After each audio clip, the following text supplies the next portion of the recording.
Hello, ladies and gentlemen. This is Eddie Marcus, spokesman and advocate of basic human rights for all people. I got a beautiful subject I want to talk to you about, and I hope you give me your attention. And let me set this up. You know, over the years, I've had a fascination with age and its progression. I've watched babies from the cradle. Some of them so beautiful. Well, you know, you say all babies are beautiful, but the truth be known, there are some ugly babies. Not yours, of course, somebody else's. Nevertheless, as age progresses, you see people go through their physical changes, and they develop, and they become full, they become majestic, they become magical, they become beautiful, they become life. That's all good. But somewhere right after there seems to be a retrogression.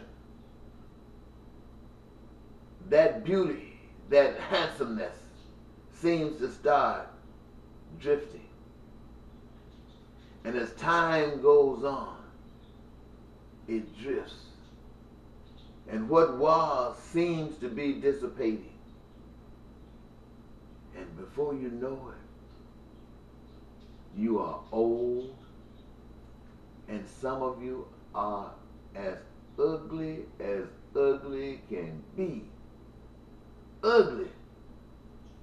And I had a fascination about just watching people.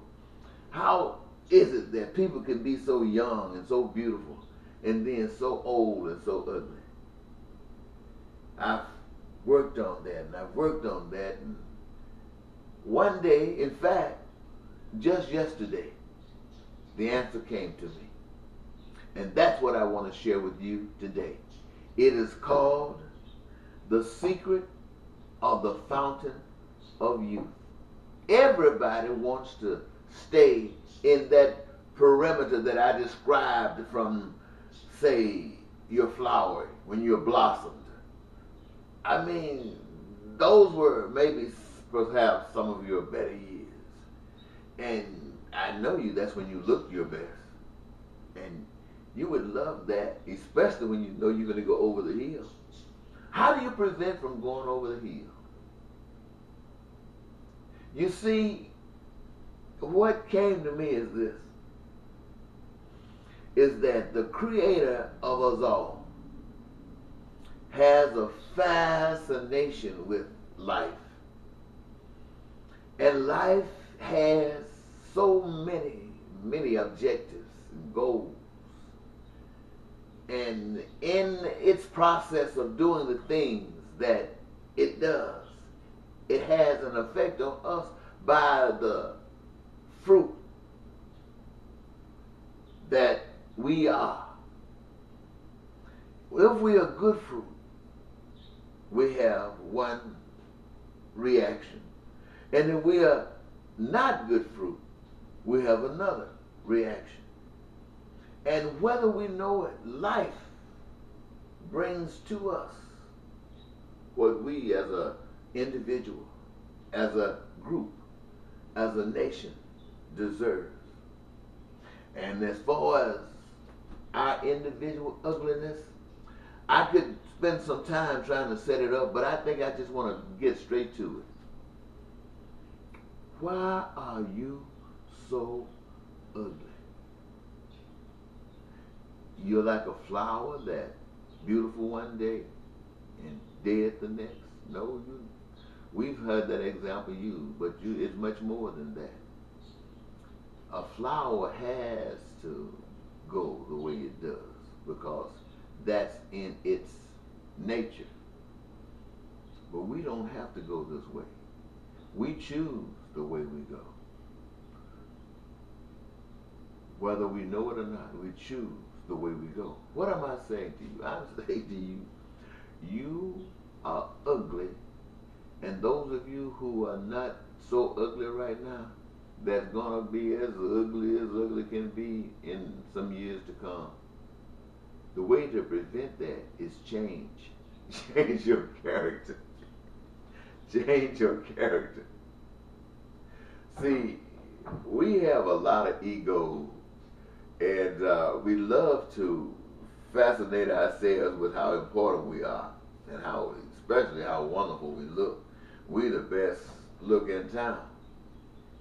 But then, you know, when you get old, when you thought you were looking so good, or when you were looking so good, when you get old and start getting ugly, you don't want anybody to see you. You start getting fat.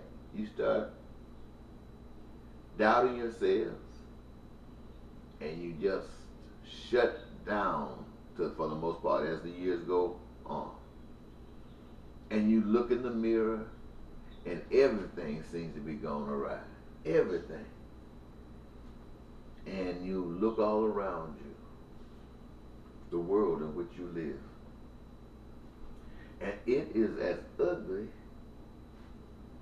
as you are in the mirror. The way to get that picture in the mirror to look beautiful is to look at that ugliness out there and polish it up. Get rid of it. Get rid of that ugliness out there. These are our lands. They must be made and kept beautiful. These are our people, our brothers and our sisters. They must enjoy the fruits of life as we ourselves would have those fruits. They must have access to the fulfillment of their dreams. And we as a people must guarantee that to one another. And we will begin to see a beautiful people, a beautiful nation, a beautiful world. And everything will be falling right in line. And when we look in the mirror, we will see life. We will see life, and it will be beautiful. That's the secret, my friend, of the fountain of youth. Be good. Be kind to everything and to everyone. Not faking it, but be it. Why? Because the love that you are is the love you receive. Be the best lover. Let no man outlove you. And in it, bye-bye.